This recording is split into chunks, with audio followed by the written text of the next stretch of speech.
जिल्ह्याच्या राजकारणात 30-40 वर्ष कार्यरत असणारी ज्येष्ठ मंडळी आमच्यासोबत एकत्र आली। एकमेकांची मनं, एकमेकांच्या कामाची पद्धत आम्हाला माहिती आहे।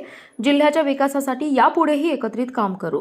यापुढील सर्व निवडणुका याच पद्धतीने एकत्रित लढवू असं जयंत पाटील यांनी स्पष्ट केलंय। जिल्हा परिषदेच्या माध्यमातून ग्रामीण भागाचा विकास साधू असा विश्वासही त्यांनी यावेळी व्यक्त केलाय। यावेळी आमदार विश्वजित कदम, खासदार विशाल पाटील, रोहित पाटील यांच्यासह नेते उपस्थित होते। जयंत पाटील म्हणाले, जिल्हा परिषद अध्यक्ष, उपाध्यक्ष निवडीवेळी आमची सदस्य संख्या 34 होती, मात्र या निवडीवेळी कराड मुक्कामापर्यंत आमच्यासोबत असणारे आणि नंतर आम्हाला सोडून गेलेले विनायक मासाळ हे पुन्हा आमच्यासोबत आलेत। याशिवाय शिवसेनेचे गटनेते जयदीप भोसले आणि पृथ्वीराज पाटील हे 2 सदस्य आमच्या सोबत आलेले आहेत। त्यामुळे सभापती निवडीसाठी आमची एकूण सदस्य संख्या 37 पोहोचली आहे। स्मार्ट PSC हा आमचाच उपक्रम असून त्याद्वारे आरोग्य सेवा देण्याचा प्रयत्न आम्ही करू। शेती, फलोत्पादन, विहिरी अशा योजना अधिक ताकदीने राबवण्याचा प्रयत्न करू।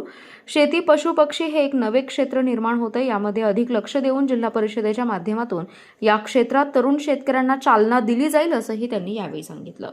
परिषदेत या जिल्ह्याच्या विकासाला आम्ही सगळे एकत्रितपणाने काम करून अधिक चांगली दिशा देण्याचा प्रयत्न करू। एकजिन्सीपणाने जिल्हा परिषद सांगली जिल्ह्याची यापूर्वी चालायची। हातगाईवर कधीही प्रकरण या जिल्हा परिषदेत आलेलं नाही। तोच आदर्श या जिल्ह्याचा आम्ही पुढे नेण्याचं काम करू। राज्यात एक शिवसेना एक पक्ष त्या सत्ताधारी पक्षाचा पाठिंबा दिला असं असताना सांगली जिल्हा परिषद तुम्हाला पाठिंबा दिला, कितपत टिकेल आणि कितपत?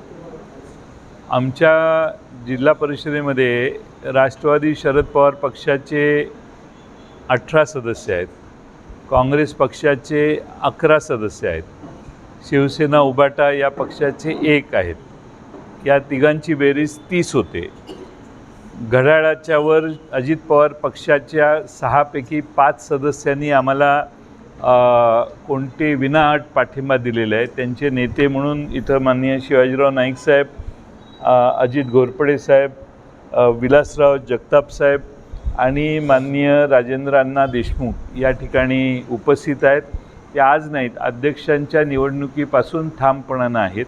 त्यांची भूमिका सातत्याची आहे आणि आम्ही सगळ्यांनी मागचे 30-40 वर्ष एकत्रित काम केलेलं आहे। आम्हाला एकमेकाची मनं माहिती आहेत, काम करण्याच्या सवयी आणि पद्धती माहिती आहेत। त्यामुळं हे अतिशय टिकाऊ धोरण आहे आणि ते 5 वर्ष टिकवण्याची व्यवस्था हे सगळे ज्येष्ठ नेते असल्यामुळे ते समजूतदारपणाने करतील असं आम्हाला खात्री आहे।